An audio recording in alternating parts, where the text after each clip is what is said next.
there's something terribly wrong when you wake up and can't remember the night before.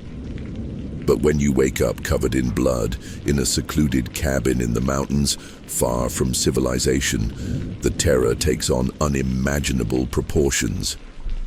Marcus Thompson discovered this in the most brutal way possible, when he decided to retreat from everything and everyone, seeking peace in a refuge that would become his worst nightmare. Marcus's decision to isolate himself was not taken lightly. At 33, the man of medium-tall height and athletic build was facing an internal battle that no one around him could understand. His blue eyes, which once shone with confidence, now carried a dark weight that haunted him day and night. His stubble revealed not only a lack of attention to his appearance, but also a man lost in his own fears. The inexplicable scars on his arms and chest appeared without warning, as if sprouting from his own skin during sleep. Marcus would wake confused, touching wounds he couldn't explain. Deep scratches that looked like they'd been made by wild claws. When friends or family questioned him about these marks, he'd make excuses about domestic accidents or physical activity, but inside, a voice whispered truths he refused to accept. The red turtleneck he so loved began to serve a more sinister purpose, hiding the marks appearing on his neck and shoulders. Navy blue jeans and Adidas sneakers completed a seemingly normal look, but Marcus knew that beneath this facade of normalcy, something monstrous was growing. The nightmares became more frequent and more vivid. He dreamed of wild runs through dark forests, of the taste of fresh blood in his mouth, of screams echoing through the night. The final straw came when Marcus woke up one morning and found chunks of raw meat under his fingernails. There was no logical explanation. He lived alone, had no pets, and the refrigerator remained intact. The terror of not knowing what had happened during those lost hours of the early morning consumed him completely. It was then that he decided to get away from it all, fearing what he might do to others if he remained in the city. The cabin in the Oregon mountains seemed like the perfect solution. Isolated, miles from any neighbors, surrounded by dense forests, and accessible only by a steep, winding trail. Marcus believed that, far from civilization, he could finally understand what was happening to him, or at least avoid hurting innocent people. The property belonged to an acquaintance who offered the place without asking questions, perhaps sensing the desperation in Marcus's eyes. What Marcus didn't expect was that isolation would only intensify the horror he carried within. The log cabin, with its small windows and cozy atmosphere, was supposed to represent safety and tranquility. The thick log walls promised protection from the outside elements, but Marcus would soon discover that the real danger came from within. The stone fireplace dominated the main room, its dancing flames creating shadows that seemed to move with a life of their own. For the first few days, everything seemed to be working. Marcus established a simple routine, waking up with the sun, taking walks around the area, reading the books he'd brought, and preparing basic meals. The rustic kitchen met his basic needs, and the silence of the mountains offered a stark contrast to the urban chaos he'd left behind. For a few moments, he even believed he'd found the peace he'd been searching for. But at night, when darkness engulfed the mountains and the silence became oppressive, Marcus felt something awaken within him, a primal restlessness that made his blood boil and his muscles tense involuntarily. The distant sound of wild animals echoing through the forest awakened in him a response he couldn't comprehend. His heart raced, not with fear, but with a predatory excitement that terrified him. The first night Marcus woke up covered in blood was a milestone that would divide his life into before and after.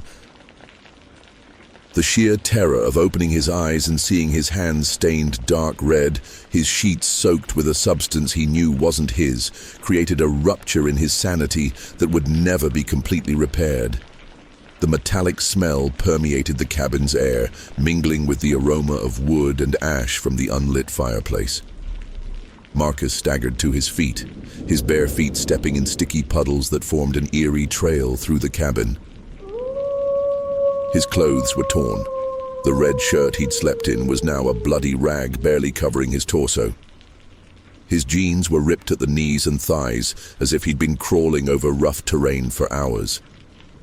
His Adidas sneakers lay abandoned near the door, covered in mud and dried blood. The bathroom mirror revealed an image that made him recoil in horror. His face was streaked with congealed blood, especially around his mouth and chin. The blue eyes he knew so well now looked different, wilder, with an intensity he didn't recognize. Fragments of something that looked like flesh were still stuck between his teeth, and the aftertaste in his mouth confirmed his worst fears. Desperate for answers, Marcus began searching for evidence of what had happened. The front door was ajar, swaying slightly in the morning mountain breeze. Muddy, blood-stained footprints led from the doorway to his room, suggesting he had returned from somewhere during the night. But where had he gone? And more importantly, what had he done? A search of the cabin's surroundings revealed a scene that made him vomit violently. About 300 yards from the property, Marcus found the mangled remains of a deer. The animal had been attacked with brutal ferocity, its carcass scattered in pieces across the small clearing. But it wasn't the violence of the attack that disturbed him most. It was the realization that some of the wounds perfectly matched the shape of human hands. The bite marks on the animal's neck were especially disturbing. The puncture wounds left by the canines were larger and deeper than normal, suggesting elongated fangs no human should possess. Marcus unconsciously touched his own teeth, feeling them normal to the touch, but the evidence before his eyes was indisputable. Somehow, overnight, he had transformed into something capable of such carnage. The pattern repeated itself over the following nights, always preceded by the same signs. Marcus felt a growing restlessness as dusk fell, a primal energy coursing through his veins like liquid fire. His senses heightened dramatically. He could hear the heartbeats of small rodents in the cabin walls, smell the fear of animals miles away, see impossible details in the pitch-black darkness. The physical transformation began subtly, almost imperceptibly. His muscles contracted and expanded painfully, as if being resculpted by invisible hands. His skin tingled with a burning sensation that spread from his arms to his chest and face.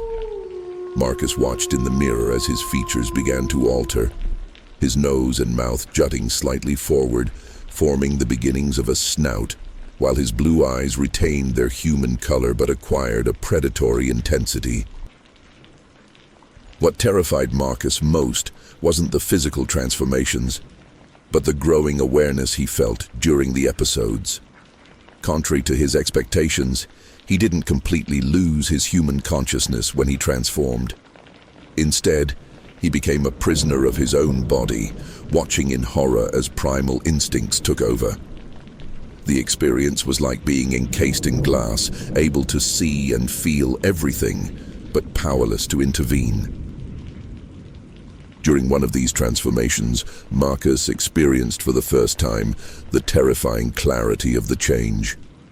His dark, normally unkempt hair remained short, but became thicker, while patches of hair began to sprout on his face and arms. The orange shirt he had chosen to sleep in that night tore under the pressure of expanding muscles, hanging from his torso, which grew more muscular and defined by the moment. The transformation process was accompanied by excruciating pain that seemed to tear his soul apart. Marcus felt as if he were being torn apart from the inside out, every cell in his body screaming in agony as it reorganized into something more primal and savage. His hands lengthened, his nails growing into sharp claws capable of tearing flesh with ease. One hand instinctively went to his chest, as if trying to contain the beast emerging from within. But it was his face that underwent the most disturbing changes. His nose and mouth gradually merged into a partial snout, still retaining recognizably human features, but distorted by fangs emerging from his bleeding gums.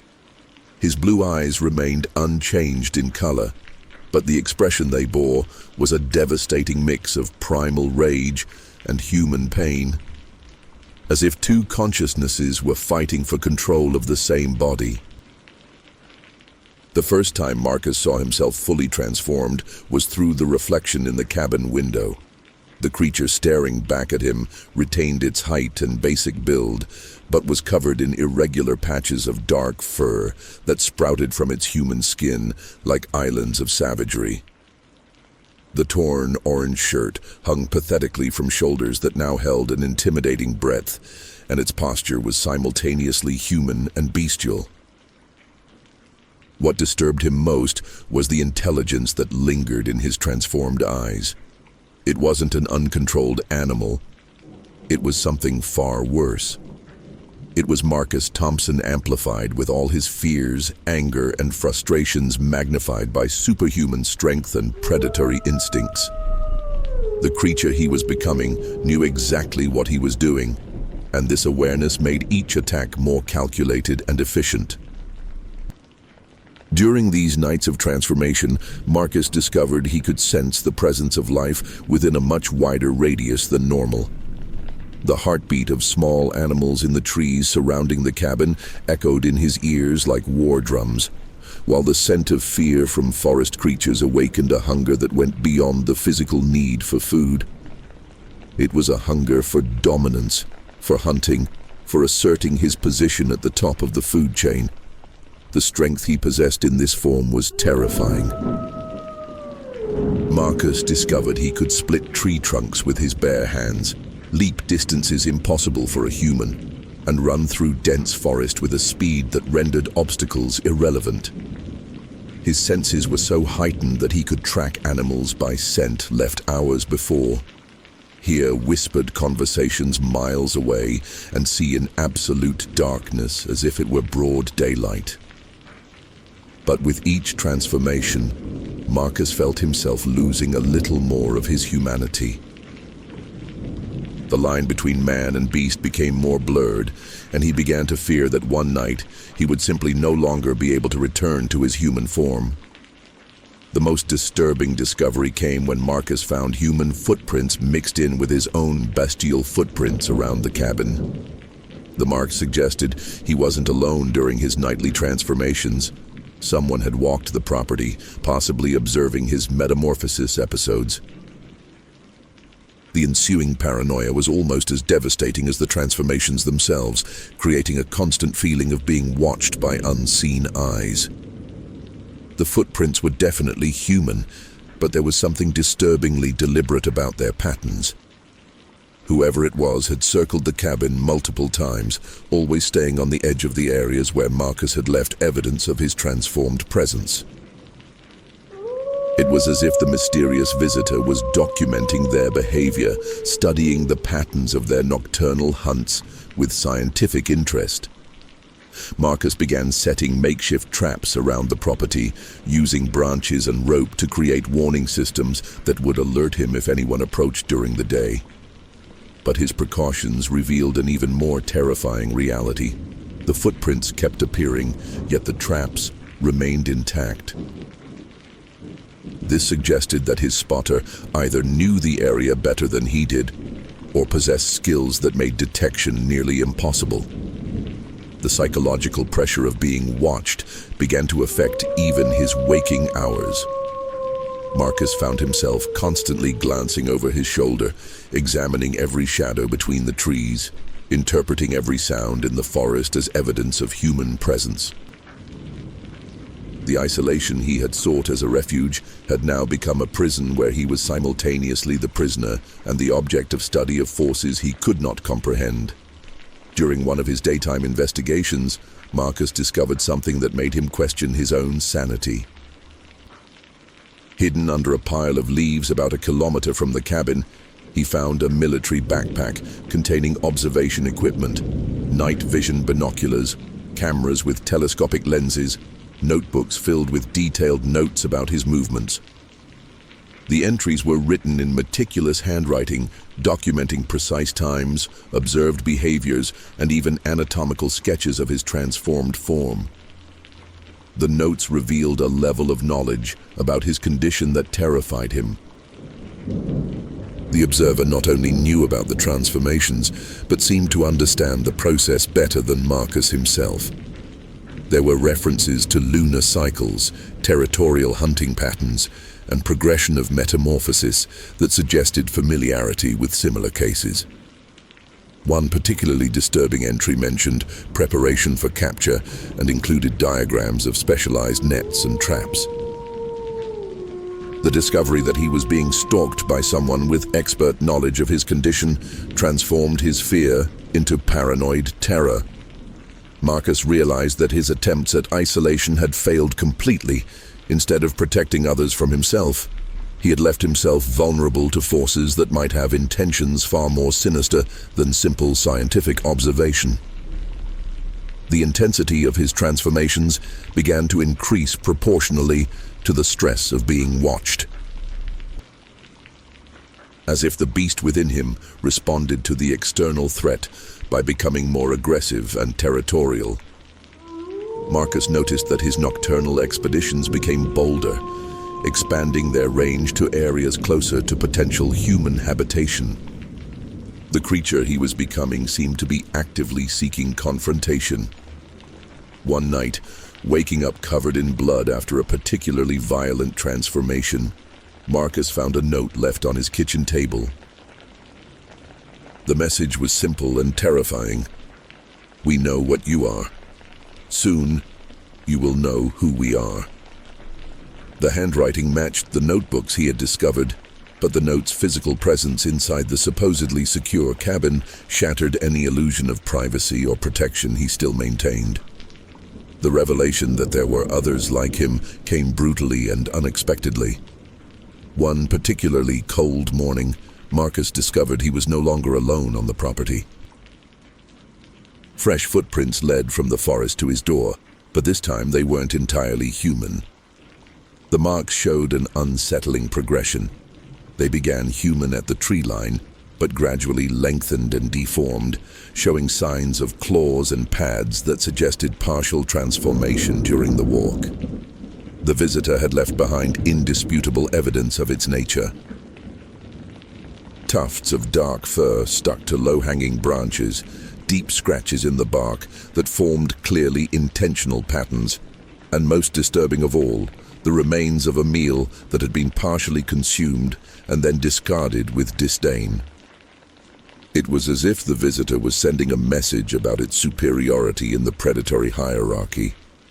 Marcus found himself face to face with his pursuer during a particularly intense transformation. The creature that emerged from the tree line was simultaneously familiar and alien. It had clearly been human, but its transformation was more complete, more stabilized than Marcus's.